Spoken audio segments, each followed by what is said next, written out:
Well, so he acted like a shaman, and perhaps even a higher stage, higher than a shaman, because shamans aren't necessarily spiritual, in my understanding, and often aren't. But Jesus' mission was intensely spiritual, and he wanted to take people to heaven. Because he said, where I go, you will go also. The things I do, you will do also, and greater things even than I do. So, the fact that you could take this mushroom, this flesh and blood-like mushroom, and ascend to a heaven of light and love and bliss makes a very literal connection for me to Christianity and to the secret message that I think Jesus was handing out, not to the masses, but to the inner circle. And this is the problem with the ancient pagan mysteries in general. They were mysteries. Everybody who participated was sworn to secrecy. And what's incredible, the mysteries of Eleusis were celebrated for 1,000 years in the Greek world. Many people, Roman emperors, Cicero, Seneca, all the greats, were initiates. None of them broke their oath and told us what happened. But we know that initiates drank a drink before they began on the sacred way to Eleusis, which was a painful purgatorial process. They were beaten by people with rods. It was meant to be a visceral, physical experience, and I feel that it was certainly heightened by fasting. So whatever, if they did take anything, then we know that would have been intensified, because it always is when you fast beforehand. Archaeologists have found opium pipes at Eleusis, so we've got enough hints to know. And the ancients were master pharmacopiasts. They knew all of the intoxicating, and it, as Tim says, it came out of the shamanic tradition. In the heart of the Greek mysteries, the cradle of Western civilization, there was the Eleusinian mystery cult, and you had the enactment of I guess Demeter and Persephone and all this going into the underworld, and then at the height of this maybe 6-day ceremony or something, they took a psychedelic, which they called this kykeon.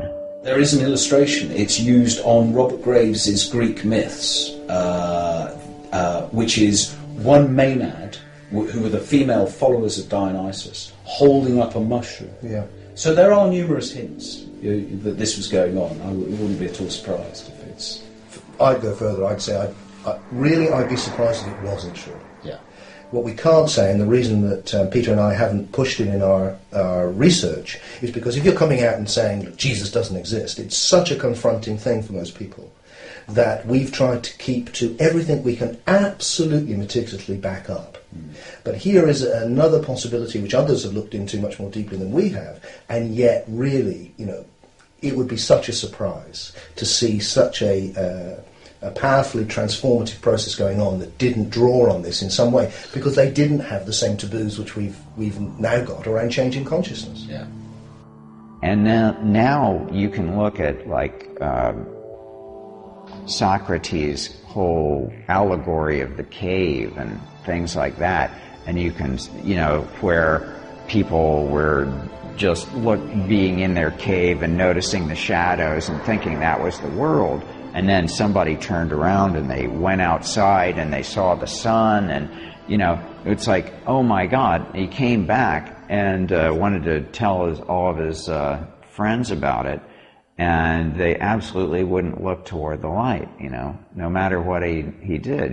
They just wanted to stay entranced in their shadow worlds. We are in this cave, we are watching shadows on the wall and mistaking them for reality, whilst the true source of light is from the mouth of the cave.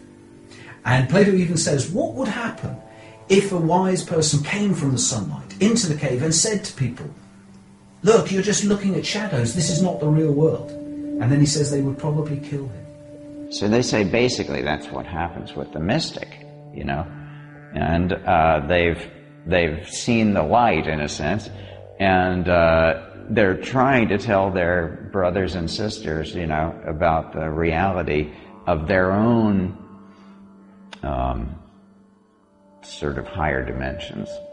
The way to understand religion is you've gone from a powerfully transformative event where you would take these psychoactives in a ritual context, probably alongside some sort of ritual death, and your state of consciousness utterly transformed, to a little bit of white wafer and some tiny sip of wine in a context where you're going to go back and sing. But I think it must always be the function of organised religion to neuter, to emasculate the mystical experience. Because what you don't want is people having their own access to the divine.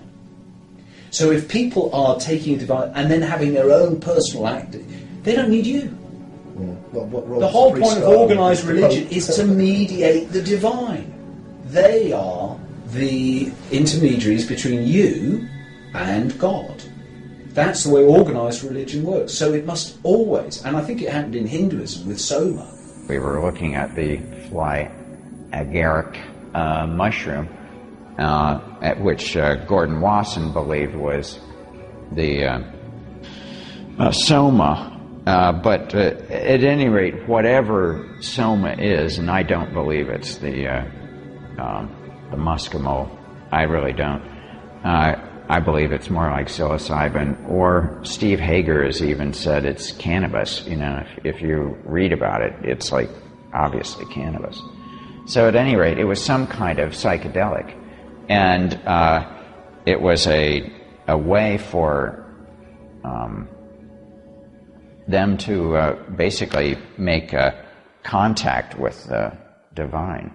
The ninth mandala of the Rig Veda is entirely devoted to singing the praises of Soma, and yet we do not know what Soma is or was.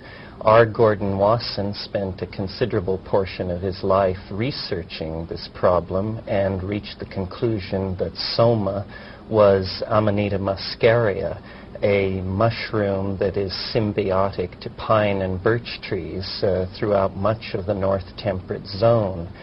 However, scholars have cast doubt on his identification of Soma.